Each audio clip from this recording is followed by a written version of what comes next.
हाँ, स्टार्ट कीजिए।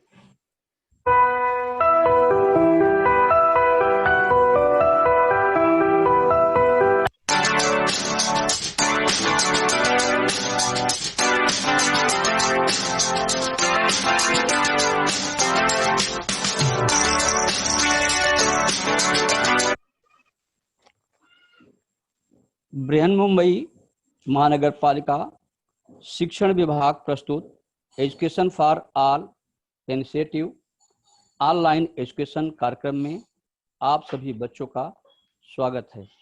मैं अखिलेश कुमार मौर्य मोतीलाल नगर मनपा हिंदी स्कूल गोरेगांव पश्चिम से हूँ। बच्चों, आज कक्षा 8वीं की ऑनलाइन क्लास में विषय भूगोल का आर्ता व मेघ पाठ का पार्ट फर्स्ट आर्ता की चर्चा हम करेंगे। इस उपघटक में बच्चों वाष्पीकरण का अर्थ, वाष्पीकरण पर प्रभाव डालने वाले घटक, हवा की वाष्प धारण क्षमता, हवा की वाष्प संतृप्त अवस्था एवं आर्द्रता का अर्थ तथा उसके प्रकार की जानकारी हम देंगे। बच्चों, यह बच्चों आपको पाठ का नाम और आपको देख रहे हैं आर्द्रता को नापने के लिए आर्द्रता मापी। बच्चों, आप लोग अगली कक्षा में, पिछले कक्षाओं में आप बच्चों पढ़े हैं और इसकी जरूरत अगली कक्षाओं में भी आएगी। बच्चों, जैसा कि हम जानते हैं बच्चों कि पृथ्वी पर ऊष्मा का प्राकृतिक स्रोत सूर्य है। जैसा आप लोग पिछली कक्षाओं में भी पढ़ते आए हैं कि पृथ्वी गोल है। पृथ्वी पर आने वाली सूर्य किरणें धीमी तथा एक दूसरे से समांतर होती हैं। पृथ्वी के गोल आकार के कारण होने वाली वक्रता के परिमाण के स्वरूप सूर्य की किरणें पृथ्वी पर न्यूनाधिक स्थान घेरती है। अर्थात बच्चों, न्यूनाधिक का मतलब कम व अधिक अर्थात असमान स्थान घेरती है। जैसा कि बच्चों आपको स्क्रीन पर दिखाई दे रहा है। अब क या दो जो सूर्य की किरणें हैं समांतर दिखाई गई हैं पृथ्वी की सतह पर। विषुवत रेखा से हम जैसे जैसे ध्रुव की तरफ देखते हैं बच्चों कि वह जो समांतर किरणें हैं वो उनका जो स्थान घेरने का जो क्षेत्रफल है धीरे धीरे बढ़ता जा रहा है। अर्थात इन कारणों से बच्चों पृथ्वी को सूर्य से मिलने वाली उष्णता का वितरण असमान से होता है। साथ ही तापमान के असमान वितरण के कारण और भी उनके कारक हैं बच्चों। तापमान के असमान वितरण के अन्य कारक समुद्री समीपता, प्राकृतिक संरचना, समुद्र तल से ऊंचाई, औद्योगिकरण, वनाच्छादन, महाद्वीपीय अंतर्गतता, यह सब जो है उनके कारकों के प्रभाव के कारण स्थानीय जलवायु पर इसका प्रभाव पड़ता है। बच्चों, वायु में नमी और शुष्कता का अनुभव हम करते रहते हैं हमारे दैनिक व्यवहार में और जीवन पद्धति पर इसका प्रभाव पड़ता है। तो बच्चों, अब हम आप लोगों को अलग अलग प्रदेशों की कुछ हम स्लाइड दिखा रहे हैं।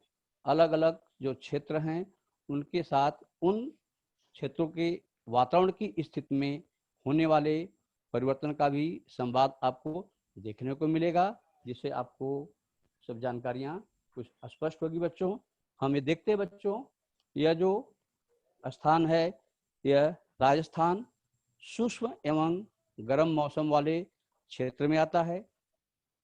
ऐसे वातावरण में वाष्प बहुत कम होता है। बच्चों, आपको देखने से भी मालूम होता होगा। अब आगे हम दिखाते बच्चों, यह उनका संवाद है बच्चों। इससे आपको देखने पर लग रहा है बच्चों कि यहाँ के रहने वाले लोग सूती एवं ढीले कपड़े पहनते हैं। आगे हम बढ़ते हैं तो यह दिखाते हैं, यह मुंबई जो गर्म एवं नम वातावरण वाले क्षेत्र में है। यहाँ की हवा में वाष्प अधिक होती है और आप बच्चों देख रहे हैं कि यहाँ आकाश में काले काले बादल छाए हुए दिखाई दे रहे हैं। जैसा कि बच्चों जानते हैं, यदि आकाश में काले काले मेघ आ जाते हैं तो वातावरण में उमस और भी बढ़ जाती है। बच्चों आगे हम इस संवाद को दिखा रहे हैं। बच्चों यह आपको संवाद देखने को मिल रहा है, इससे आपको बातें स्पष्ट भी हो गई होगी। बच्चों अब हम आगे चलते हैं, अगले क्षेत्र की तरफ चलते हैं। बच्चों तो यह जो देख रहे हैं यह कश्मीर की घाटी अर्थात ठंडे एवं शुष्क वायु वाले क्षेत्र में है। यहाँ की हवा में वाष्प की मात्रा बहुत ही कम होती है। बच्चों हम आगे चलते हैं तो इनके संवाद को हम देखते हैं। बच्चों यहाँ के रहने वालों के बीच में थोड़ा सा आपको संवाद दिखाई दे रहा है। आप संवाद को देखेंगे तो बच्चों आपको स्पष्ट मालूम हो रहा है कि यहाँ के लोग पूरे शरीर पर गर्म कपड़े पहनते हैं, अर्थात जैसा कि संवाद से मालूम भी हो रहा है बच्चों कि ठंड है, चूंकि अब कश्मीर का घाटी ठंडे एवं शुष्क वायु वाला क्षेत्र है। तो ठंडी में बच्चों जैसे हम लोग भी क्या करते हैं, उन्हीं कपड़े अर्थात गर्म कपड़े पहनते हैं। तो इस तरह से बच्चों हम आगे बढ़ते हैं तो हम देखते हैं बच्चों यह अलग अलग स्थानों का, जैसे अभी हमने देखा शुष्क एवं गर्म मौसम वाला क्षेत्र, गर्म एवं नम वातावरण क्षेत्र, ठंडे घाटी के ठंडे व शुष्क वायु वाले क्षेत्र। तो इनकी हम तुलना को देखते हैं बच्चों। तो हमें इन क्षेत्रों से चर्चा में हमने देखा गर्म, नम, ठंडा, शुष्क जैसे शब्द ये वायु और मौसम की स्थिति को दर्शाते हैं। जो शब्द हमको मिले ये वायु और मौसम की स्थिति को दर्शाते हैं और इनका संबंध बच्चों वातावरण में उपस्थित वाष्प से है। बच्चों जैसा कि हम जानते हैं हमारे चारों तरफ हवा है, लेकिन हम केवल अनुभव करते हैं, वह अदृश्य होता है। ठीक वैसे ही बच्चों वाष्प वातावरण का एक अदृश्य घटक है। बच्चों किसी भी स्थान के मौसम के बारे में बात करते समय हम वाष्प की प्रमुखता पर विचार किया जाता है। तो बच्चों अब हमें आगे यह देखना है कि यह हवा में वाष्प आता कहाँ से है। थोड़ा विचार करते हैं बच्चों, आगे बढ़ते हैं। बच्चों वाष्प जैसा कि हम आपको स्लाइड में देख रहे हैं बच्चों, जैसा आपने पहले भी चर्चा हुई थी, हम लोग जानते भी हैं कि सूर्य एक प्रमुख स्रोत है, ऊष्मा का प्रमुख स्रोत है। बच्चों सूर्य से हमें गर्मी मिलती है, जैसा कि बच्चों हमने आपको बताया भी कि वनस्पतियां या जो नम जमीन फैला हुआ पानी का स्रोत जैसे तालाब है, सागर है, इन कारणों के से वाष्पीकरण होता है। जैसा कि स्लाइड में बच्चों आप देख रहे हैं, स्लाइड में आपको वनस्पतियां भी दिखाई दे रही हैं, एक छोटा सा जल स्रोत भी दिखाई दे रहा है, साथ ही जमीन फैली हुई दिखाई दे रही है। अर्थात यहाँ से जो सूर्य की ऊष्मा के कारण बच्चों पृथ्वी के पानी का जो वाष्प में रूपांतरण होता है वही वाष्पीकरण होता है। अर्थात बच्चों आपको मालूम हो गया होगा कि हमें कहाँ से वाष्प मिलता है, अर्थात हवा में वह वाष्प कहाँ से आती है, यह बच्चों आपको स्पष्ट हुआ होगा। बच्चों यह वाष्पीकरण की प्रक्रिया वातावरण की शुष्कता, तापमान एवं वायु के संवेग, संवेग यानी गति पर निर्भर करती है। सबसे मेन पॉइंट बच्चों यही है कि वातावरण की शुष्कता, तापमान और वायु की गति पर निर्भर करती है। बच्चों वातावरण में वायु के बहने की गति एवं वातावरण के तापमान का इस वाष्पीकरण प्रक्रिया से सीधा संबंध है। अर्थात गति और तापमान बढ़ेगा बच्चों, वाष्पीकरण की प्रक्रिया बढ़ेगी। यदि हवा की गति कम होगी, तापमान कम होगा, तो वाष्पीकरण की प्रक्रिया बच्चों धीमी होगी। अर्थात यह बच्चों आपको आगे हम चलते हैं तो आपको दिखाते हैं, जैसा कि आप लोग देख रहे हैं गर्मी का प्रभाव जल के ऊपर, तो इसको थोड़ा स्पष्ट करते हैं बच्चों। यह हम बच्चों आप लोग पढ़ते आ रहे हैं, यह पानी को हम दिखाए हैं बच्चों, नीचे पानी है, उनके कण दिखाया जा रहा है। यह ऊष्मा की ऊष्मा को जो सूर्य की ऊष्मा मिलती है यानी गर्मी मिलती है, तो जैसा कि हम जानते हैं बच्चों पानी द्रव के रूप में होता है, यह द्रव रूप वाष्प के रूप में बदलता है, अर्थात जल वाष्प, पानी का जो गैसीय अवस्था है वह जल वाष्प होती है, जल वाष्प के रूप में बदलता है। अर्थात उनके कण दूर दूर होते हैं और यह दूर दूर होने के बाद जो हवा के कणों में समा जाते हैं। तो यह भी बात आपको समझ में आ गई होगी बच्चों कि कैसे जल वाष्प बनता है। आगे बच्चों हम आपको ये दिखाते हैं जैसा कि अभी हमने बताया बच्चों कि जलवाष्प का जो कारण होता है वह वातावरण की शुष्कता, तापमान, वायु के संवेग पर निर्भर करता है।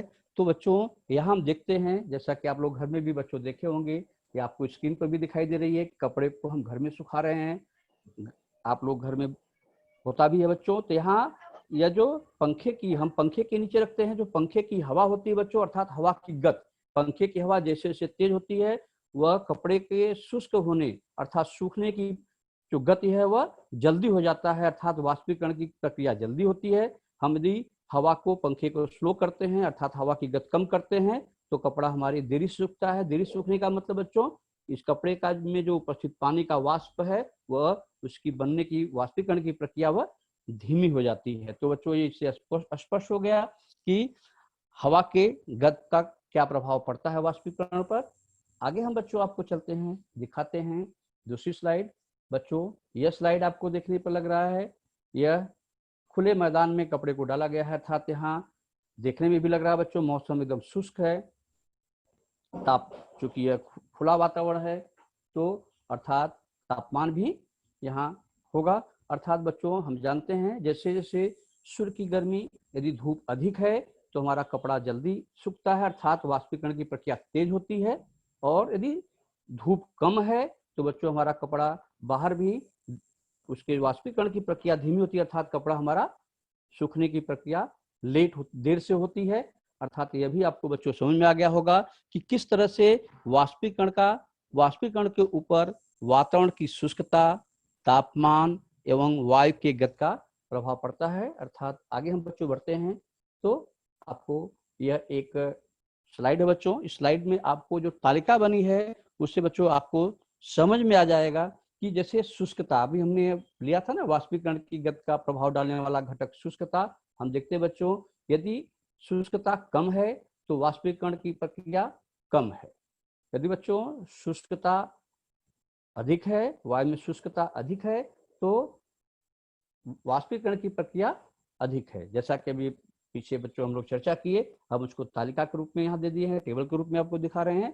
तापमान बच्चों कम है तो वाष्पीकरण की गति कम है, और यदि तापमान या जो प्रभाव डालने वाला घटक तापमान यदि अधिक है बच्चों तो वाष्पीकरण की गति समांतर अधिक होती है।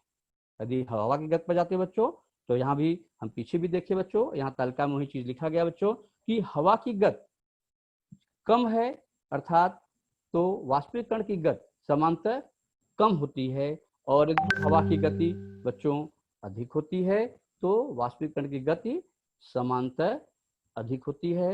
अर्थात बच्चों यह आपको वाष्पीकरण की प्रक्रिया वातावरण की शुष्कता, तापमान एवं वायु के गति पर निर्भर करती है। यह पॉइंट आपको स्पष्ट हो गया होगा। अब हम बच्चों आगे बढ़ते हैं और देखते हैं वातावरण की आर्द्रता, अर्थात यह वाष्प जब हवा में मिलता है तब क्या होता है। जबकि बार बार हम कह रहे हैं बच्चों कि वाष्पीकरण की प्रक्रिया होती है, वह वाष्प हवा में समा जाता है, यह चर्चा हमने बार बार किया। तो बच्चों वायु में वाष्प की मात्रा ही वायु की आर्द्रता होती है। यह जो वाष्प है बच्चों, यह वाष्प हवा में समा जाता है और यही वाष्प की मात्रा जो हवा में, वायु में जो हवा की मात्रा है वही बच्चों वायु की आर्द्रता कहलाती है। जैसा कि बच्चों अभी चर्चा हुई थी कि वातावरण की शुष्कता अथवा नमी वायु में उपस्थित आर्द्रता अर्थात वाष्प के अनुपात पर निर्भर करता है। बच्चों इस पॉइंट का मतलब यह हुआ कि वातावरण में आर्द्रता अधिक है अर्थात वहाँ नमी है, वातावरण में आर्द्रता का अनुपात कम है अर्थात वहाँ शुष्कता है। जैसा कि बच्चों दोनों तरफ बाएं और दाएं दो आपको चित्र दिखाई दे रहे हैं बच्चों। एक तरफ हम देख रहे हैं बच्चों कि वाष्प के कण को जो सफेद रंग से दिखाया गया है अर्थात वाष्प का कण कम है, अर्थात यह जो क्षेत्र हम देख रहे हैं बच्चों, क्षेत्र देखने से लग रहा है कि जैसा कि अभी इसके पहले की स्लाइड देखे थे, यह शुष्क प्रदेश का क्षेत्र है, अर्थात यहाँ वायु में आर्द्रता कम है अर्थात शुष्कता है। दूसरी तरफ देखते हैं बच्चों, यह हरा भरा वनाच्छादन वाला क्षेत्र है, अर्थात यहाँ वाष्पीकरण की अधिक होती है अर्थात वाष्प अधिक बनते हैं। आपको स्पष्ट होता होगा बच्चों, जो सर्कल में दिखाया गया है अर्थात वाष्प के कण दिखाए गए हैं, अर्थात यहाँ वाष्प की जो अनुपात है वह हवा में अधिक है।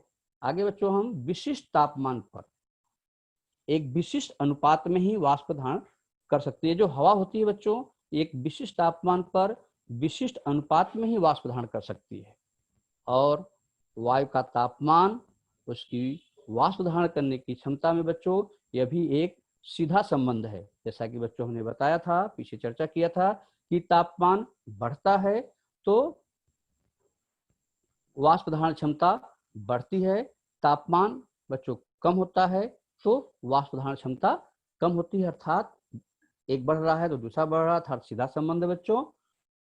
आगे बच्चों, किसी विशिष्ट तापमान पर वायु इतनी ठंडी हो जाती है कि उसकी वाष्प धारण क्षमता और उसमें उपस्थित वाष्प का अनुपात समान हो जाता है। अर्थात बच्चों एक ऐसा तापमान आता है कि जिस समय वायु इतनी ठंडी हो जाती है, अर्थात उसमें वाष्प की मात्रा इतनी अधिक हो जाती है कि उसकी वाष्प धारण क्षमता और कितनी है उतना ही उसमें वाष्प का अनुपात होता है बच्चों। तो ऐसे वायु को बच्चों हम वाष्प संतृप्त कहते हैं, सैचुरेटेड कहते हैं बच्चों। अर्थात यह वाष्प संतृप्त अवस्था होती है। इस चीज की जानकारी बच्चों आपको आगे स्पष्ट होगा कि जो वाष्प धारण क्षमता होती है, जो वाटर होल्डिंग कैपेसिटी है, वह क्या है, आपको एक कृति से आपको स्पष्ट होगा बच्चों।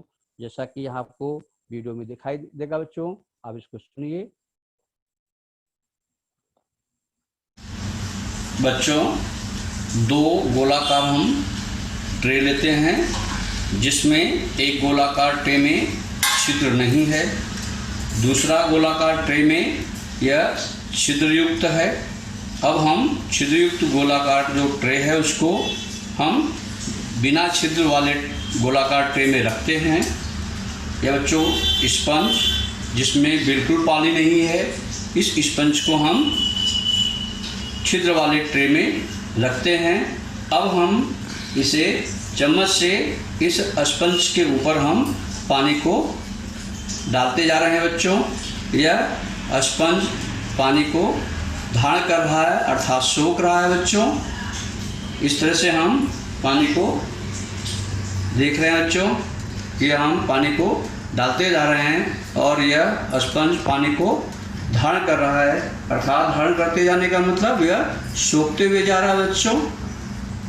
बच्चों एक ऐसी स्थिति आएगी कि यह स्पंज पानी को सोखना अर्थात धारण करना बंद कर देगा। अब हम देख रहे हैं बच्चों कि यह पानी को सोख रहा। देख रहे हैं बच्चों कि एक यह स्थिति ऐसी आ रही है बच्चों। अब देखिए बच्चों, ध्यान से देखिए कि यह पानी जो है धारण करने की क्षमता इसकी समाप्त हो गई। अब जो भी हम पानी ऊपर बच्चों डाल रहे हैं, हम देख रहे हैं वह नीचे बिना छिद्र वाले ट्रे में बच्चों आपको गिरते हुए दिखाई दे रहा है। अर्थात यह स्पंज पानी धारण करने की क्षमता इसकी समाप्त हो गई। अब बच्चों आगे हम आप लोगों को उसका भौगोलिक स्पष्टीकरण दिखा रहे हैं बच्चों। जैसा कि बच्चों आपने देखा कि पानी का जो स्पंज है वह पानी धारण करने की क्षमता उसके पूर्ण हो जाती है। पूर्ण होने पर पानी जो है बाहर निकलने लगता है। वही स्थिति बच्चों संतृप्त स्थिति कहलाती है। वाष्प की संतृप्त स्थिति जो हवा की वाष्प संतृप्त स्थिति होती है, ठीक वही बच्चों है। जैसे कि बच्चों यदि हम यहाँ वायु में स्थित वाष्प वायु की धारण क्षमता से अधिक हो जाता है, यदि हम यह कह सकते हैं बच्चों कि भी आपने देखा कि पानी जो है स्पंज से बाहर जा रहा था, तो आप पूछेंगे कि सर हवा में जो पानी है वह जो धारण क्षमता उसकी बराबर हो जाती है, तब हवा का पानी कहाँ जाता है। अर्थात तो वैसे बच्चों वायु में जो स्थित वाष्प है वह वायु की वाष्प धारण क्षमता से जब अधिक हो जाती है तो वही वाष्प जो अधिक है बच्चों वह वर्षा या हिम के रूप में धरातल पर आती है। बच्चों वायु की वाष्प धारण क्षमता वायु के तापमान पर निर्भर करती है। इसकी चर्चा बच्चों बार बार हो रही है कि वाष्प धारण क्षमता जो है वायु के तापमान पर निर्भर करती है। बच्चों वायु का तापमान सर जी अधिक हो। हाँ सर। हाँ, अभी वो वापस से रिकनेक्ट होना है हमको 8 मिनट में, तो आपको कंटिन्यू कीजिए, ठीक है? क्या सर? डिस्कनेक्ट हो जाएंगी सर जूम मीटिंग। हाँ, जूम मीटिंग डिस्कनेक्ट हो जाएगी, हाँ तो तो वापस से हमको कनेक्ट होना है। आप हाँ कंटिन्यू हाँ कीजिए। हाँ हाँ सर ठीक है। ठीक है। वातावरण में जैसे जैसे हम ऊपर की ओर जाते हैं वैसे वैसे वायु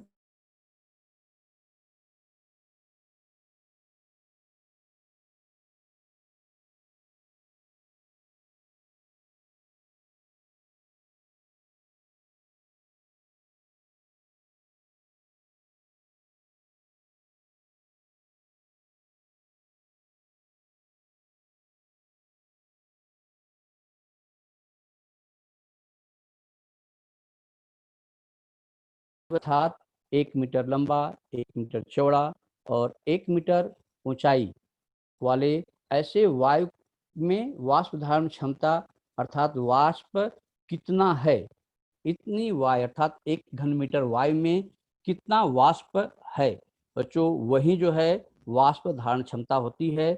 इसकी गणना बच्चों ग्राम प्रति घन मीटर में किया जाता है। तो ये बच्चों आपको वाष्प धारण क्षमता और वाष्प संतृप्त की बात आपको स्पष्ट हो गया होगा। आगे हम बच्चों चलते हैं तो हम देखते हैं बच्चों कि आर्द्रता का हम मापन कैसे करते हैं। बच्चों वायु में उपस्थित वाष्प अर्थात वायु की आर्द्रता का मापन हम करने के लिए दो रूपों में करते हैं बच्चों। पहला है निरपेक्ष आर्द्रता, दूसरा सापेक्ष आर्द्रता। तो बच्चों पहले हम निरपेक्ष आर्द्रता की चर्चा करते हैं। किसी विशिष्ट स्थान पर विशिष्ट समय पर वायु में स्थित वाष्प की मात्रा वायु की निरपेक्ष आर्द्रता कहलाती है। अर्थात बच्चों यह स्पष्ट हो गया होगा कि जो हवा में वाष्प की मात्रा होती है वही मात्रा वायु की निरपेक्ष आर्द्रता कहलाती है। बच्चों 1 घन मीटर वायु में जितना वाष्प होता है उसका मापन करके हम निरपेक्ष आर्द्रता ज्ञात कर सकते हैं। अर्थात उस तरह से हम निरपेक्ष आर्द्रता की जानकारी करते हैं। बच्चों निरपेक्ष आर्द्रता को हम ग्राम प्रति घन मीटर इकाई में व्यक्त किया जाता है। बच्चों सागरी भागों में वायु की निरपेक्ष आर्द्रता स्थलीय भागों की अपेक्षा अधिक होता है, क्योंकि बच्चों हम जानते हैं कि सागरी भागों में वाष्प की मात्रा हवा में अधिक होती है, स्थलीय भागों में उसकी अपेक्षा कम होती है। अर्थात बच्चों जो हवा में वाष्प की मात्रा है वही निरपेक्ष आर्द्रता होती है। इसलिए बच्चों सागरी भागों में वायु की निरपेक्ष आर्द्रता स्थलीय भागों की अपेक्षा अधिक होती है। बच्चों विषुवत रेखीय प्रदेशों में निरपेक्ष आर्द्रता अधिक होती है। जैसा कि बच्चों हम लोग देखें कि वहाँ सूर्य की किरणें तेजी से अर्थात अधिक उष्मा आता है, अर्थात उसके हिसाब से वहाँ वाष्प अधिक बनता है। और ध्रुव के पास जैसे जैसे बच्चों हम जाते हैं वहाँ तापमान कम होता है। जैसा कि बच्चों आप लोग चर्चा हुई थी कि तापमान का प्रभाव वाष्पन पर पड़ता है। तो ध्रुव के पास जैसे जैसे बच्चों हम जाते हैं वहाँ का तापमान कम होता है। इसलिए विषुवत रेखीय प्रदेशों में निरपेक्ष आर्द्रता अधिक होती है, ध्रुव के पास कम होती जाती है। बच्चों धरातल पर भूमि और जल का वितरण एवं ऋतु के अनुसार भी निरपेक्ष आर्द्रता पर प्रभाव पड़ता है। अर्थात वाष्प की क्रिया पर उसका प्रभाव पड़ता है। बच्चों निरपेक्ष आर्द्रता ज्ञात करने का एक सूत्र बच्चों जैसा कि हमने बताया कि किसी भी वायु में जलवाष्प की मात्रा कितनी होती है और हमने कितना वायु का आयतन लिया है उसके ऊपर होता है बच्चों। अर्थात निरपेक्ष आर्द्रता बराबर वायु में जल वाष्प की मात्रा तथा लिए गए वायु के आयतन का अनुपात वह बच्चों निरपेक्ष आर्द्रता कहलाती है। आगे हम बच्चों आपको आगे चलते हैं और हम दिखाते हैं बच्चों कि सापेक्ष आर्द्रता